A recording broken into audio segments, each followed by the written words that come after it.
Hello students, मैं आपकी Hindi teacher. आज हम पढ़ेंगे अध्याय 3 बस की यात्रा, जो कि एक व्यंग्य है, हंसी मजाक का है ये। इसके जो कवि हैं, लेखक हैं, वो हरिशंकर परसाई जी हैं। इनका जन्म 1924 में और इनकी मृत्यु 1995 में हुई थी। हम पढ़ते हैं पाठ। हम 5 मित्रों ने तय किया कि शाम 4 बजे की बस से चले। इसके अंदर जो हरिशंकर जी परसाई है, उनके दोस्त हैं, वो लोग एक बस से यात्रा कर रहे हैं। इसमें बस की यात्रा का जो वृत्तांत है वो बताया गया है। पन्ना से इसी कंपनी की बस सतना के लिए घंटे भर के बाद मिलती है, जो जबलपुर की ट्रेन मिला देती है। सुबह घर पहुंच जाएंगे।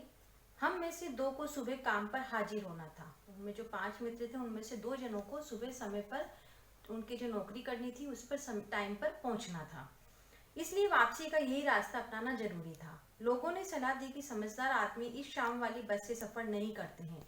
सब लोगों ने बोला कि जो समझदार इंसान है, समझदार आदमी है, वो इस वाली बस से, जो शाम को बस जाती है, इससे सफर नहीं करते हैं। क्या रास्ते में डाकू मिलते हैं? उन्होंने पूछा लेखक ने कि क्या रास्ते में डाकू मिलते हैं? नहीं, बस डाकिन है, यानी कि डरावनी है। डाकिन मतलब डरावनी है। बस को देखा तो श्रद्धा उमड़ आई। बस को देखा तो उनके मन में श्रद्धा उमड़ के आ गई। खूब वयोवृद्ध थी, बहुत पुरानी थी, टूटी फूटी सी थी वो। सदियों के अनुभव के निशान लिए हुए थी। लोग इसलिए इसमें सफर नहीं करना चाहते थे कि वृद्धावस्था में इसे कष्ट होगा। लोग बाग इसमें इसलिए सफर नहीं करते थे क्योंकि यह बहुत पुरानी थी, यह जर्जर अवस्था में थी, टूटी फूटी सी थी। बस यह बस पूजा के योग्य थी, केवल इसको खड़े रहना ही सही लगता था। उस पर सवार कैसे हुआ जा सकता है? सबने बोला कि ये तो बहुत पुरानी है, अब इस पे सवार कैसे हो सकते हैं? बस कंपनी के एक हिस्सेदार भी उसी बस से जा रहे थे।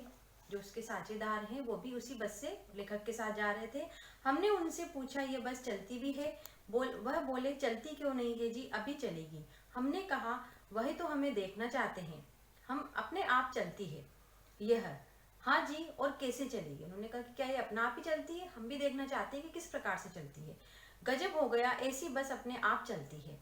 हम आगा पीछा करने लगे, हम थोड़ा टालम टोल करना लगे कि हम चले कि नहीं चले।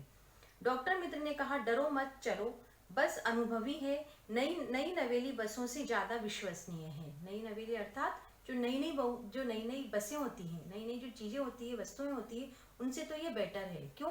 क्योंकि ये बहुत पुरानी है, लेकिन उनको इसके असलियत के बारे में पता नहीं था। हमें बेटों की तरह प्यार से गोदमर लेकर चलेगी। हम बैठ गए। जो छोड़ने आए थे वे इस तरह देख रहे थे जैसे अंतिम विदाई दे रहे हैं, क्योंकि उनको पता है कि बस की अवस्था कैसी है। उनकी आंखें कह रही थी, आना जाना तो लगा ही रहता है, आया है सो जाएगा, राजा रंग फकीर। उन्होंने बोला कि आना जाना यानी कि मरना जीना तो लगा ही रहता है, जो राजा है वो रंग है, वही फकीर है।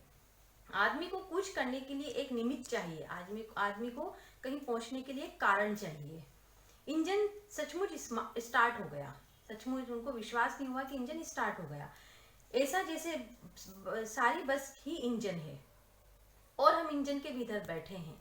ऐसा उनको प्रतीत, जैसे इंजन स्टार्ट हुआ तो उनको ऐसा प्रतीत हुआ जैसे कि यह जो बस है पूरी की पूरी ही इंजन है।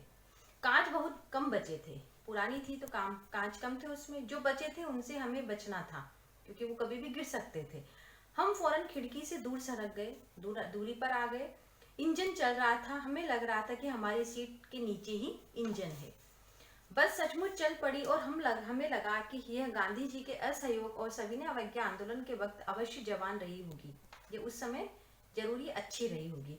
उसे ट्रेनिंग मिल चुकी थी, हर हिस्सा दूसरे से असहयोग कर रहा था।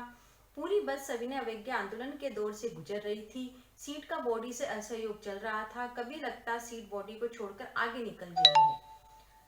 सीट का बॉडी से ऐसे चल रहा था, कभी लगता सीट बॉडी को छोड़कर आगे निकल गई है, कभी लगता कि सीट को छोड़कर बॉडी आगे भागी जा रही है। 8-10 मील चलने पर सारे भेदभाव मिट गए। जब 8-10 किलोमीटर हम आगे चले तो हमारे जो भेदभाव थे, हमारे मन में जो शंकाएं उत्पन्न हो रही थी, वह समाप्त हो गई। यह समझ में नहीं आता था कि सीट पर हम बैठे हैं या सीट हम पर बैठी है। एकाएक बस रुक गई। मालूम हुआ कि पेट्रोल की टंकी में छेद हो गया है। ड्राइवर ने बाल्टी में पेट्रोल निकालकर उसे बगल में रखा और नली डालकर इंजन में भेजने लगा। अब हम उम्मीद कर रहा था कि थोड़ी देर बाद बस कंपनी के हिस्सेदार इंजन को निकालकर गोद में रख लेंगे और उसे नली से पेट्रोल पिलाएंगे, जैसे माँ बच्चे के मुंह में दूध की शीशी लगाती है। वह इसके ऊपर व्यंग्य कर रहे हैं, जो टूटी हुई बस है उसके ऊपर व्यंग्य कर रहे हैं। बस की रफ्तार अब 15-20 मील हो गई थी। स्टीयरिंग टूट चुका था। प्रकृति के दृश्य लुभावने लगने लगे थे। ब्रेक फेल हो गया। दोनों तरफ हरे भरे पेड़ थे जिन पर पक्षी बैठे हुए थे। मैं हर पेड़ को अपना दुश्मन समझ रहा था। जो भी पेड़ आता डर लगता कि इससे बस टकरा न जाए। वह निकल जाता तो दूसरे पेड़ का इंतजार करता। झील दिखती तो सोचता कि इसमें बस गोता ना लगा दे, अर्थात कि डुबकी न लगा दे। वह बस की जो जर्जर अवस्था थी उसको देखकर लेखक अत्यंत परेशान हो रहे थे। एकाएक फिर बस रुकी। ड्राइवर ने तरह तरह की तरकीबें की पर वह नहीं चली। सविनय अवज्ञा आंदोलन शुरू हो गया था। कंपनी के हिस्सेदार कह रहे थे बस तो फर्स्ट क्लास की है जी। वो कहने लगे जो उसके हिस्सेदार थे कि ये तो बस तो फर्स्ट क्लास की, बहुत अच्छी बस है, यह तो इत्तेफाक की बात है, ये तो अचानक की बात है, मतलब इत्तेफाक हो गया है, तो पता नहीं कैसी इस तरह से बस चल रही है। क्षीण चांदनी में वृक्षों की छाया के नीचे वह बस बड़ी दयनीय लग रही थी। क्षीण चांदनी अर्थात चांदनी की जो रोशनी थी चांद की वो मध्यम हो रही थी।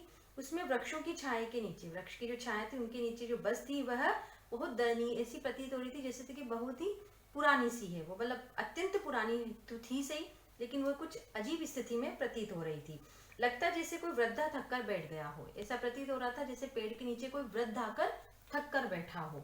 हमें ग्लानि हो रही थी कि बेचारी पर लद कर हम चले जा रहे हैं। उनको लेखक बोलते हैं कि हमें अत्यंत ग्लानि हो रही थी, हमें बहुत दुख हो रहा था कि ये जो वयोवृद्ध है, जो बुजुर्ग के समान है, जो बहुत बूढ़ी है, इस पर हम इतने सारे लोग बैठकर जा रहे हैं। अगर इसका प्राणांत हो गया, अगर इसकी मृत्यु हो गई तो इस बियावान में हमें इसकी अंत्येष्टि करनी पड़ेगी। तो हमें इस जगह पर, इस जंगल में, बियावान अर्थात जंगल में हमें इसकी अंत्येष्टि यानी कि इसका अंतिम संस्कार करना पड़ेगा। हिस्सेदार साहब ने इंजन खोला और कुछ सुधारा। बस आगे चली। उसकी चाल और कम हो गई थी। धीरे धीरे वृद्धा की आंखों की ज्योति जाने लगी। चांदनी में रास्ता टटोलकर वह रेंग रही थी। वह मतलब जो चांद की जो उजाला था, जितनी भी उसके अंदर रोशनी थी, उसमें धीरे धीरे वह चल रही थी। आगे या पीछे से कोई गाड़ी आती दिखाई दी तो वह एकदम किनारे खड़ी हो जाती और कहती निकल जाओ बेटी, अपनी तो वह उम्र ही नहीं रही। वो कहती कि ठीक है, एक व्यंग्य बताया गया है कि वो जो बस थी वह इस तरह से रुक जाती और बोलती कि दूसरी जो बसें या दूसरी जो वाहन आते थे उनको निकलने के लिए जगह दे देती। एक पुलिया के ऊपर पहुंचते थे कि एक टायर फिस करके बैठ गया, यानी कि हवा निकल गई टायर की। वह बहुत जोर से हिलकर थम गई। अगर स्पीड में होती तो उछलकर नाले में गिर जाती। मैंने उस कंपनी के हिस्सेदार की तरफ पहली बार श्रद्धा भाव से देखा। वह टायर की हालत जानते हैं, फिर भी जान हथेली पर रखकर इसी बस में सफर कर रहे हैं। वह जब टायर की स्थिति जानते हैं कि इसके टायर बहुत खराब है, लेकिन फिर भी इतनी अपनी जान जोखिम में डालकर वह इस बस के अंदर सफर कर रहे थे। उत्सर्ग की ऐसी भावना दुर्बल है। सोचा इस आदमी इसके साहस और बलिदान भावना का सही उपयोग नहीं हो रहा है। वह बहुत हिम्मत करके वह लेखक जो है वो हिस्सेदारी से बात कर रहा था।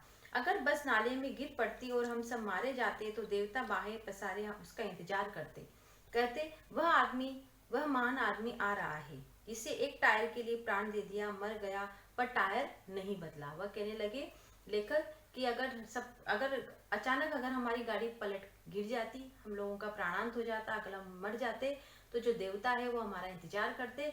वह हमसे बोलते कि वह देखो महान आदमी आ रहा है जिसने अपना टायर नहीं बदला किंतु उसने अपनी जान गंवा दी। दूसरा टायर लगाकर बस फिर चली। जो दूसरा टायर लगाया और फिर बस वापस चलने लगी। अब हमने वक्त पर पन्ना पहुंचने की उम्मीद छोड़ दी थी। पन्ना कभी भी पहुंचने की उम्मीद छोड़ दी थी। पन्ना क्या, कहीं भी पहुंचने की उम्मीद छोड़ दी थी। लेखक ने कहा हमारी उम्मीद खत्म हो चुकी थी पन्ना पहुंचने की। लगता है था जिंदगी इसी में बस गुजारनी है। उन्होंने कहा कि अब हमें ऐसा लग रहा है कि हमारी जिंदगी इसी में गुजरेगी, क्योंकि जो बस थी वो बहुत धीरे धीरे चल रही थी और कि जो उसकी स्थिति थी जर्जर अवस्था में थी, उसको देखकर उनको लग नहीं रहा था कि वो समय पर अपने गंतव्य पर पहुंच जाए। इस पृथ्वी पर उसकी कोई मंजिल नहीं है। हमारी बेताबी तनाव खत्म हो गए। हम बड़े इंतमाम से घर की तरफ बैठ गए। चिंता जाती रही। हंसी मजाक चालू हो गया। पाठ में लेखक ने जो जर्जर अवस्था में जो बस थी उसका वृत्तांत बताया कि वह अपने 4 दोस्तों के साथ यात्रा करते हैं और वह किस प्रकार से अपने गंतव्य स्थान पर समय पर नहीं पहुंच पाते हैं। तो आप इस पाठ को पढ़िए, आगे का वीडियो हम बाकी डिस्कस करेंगे। Thank you.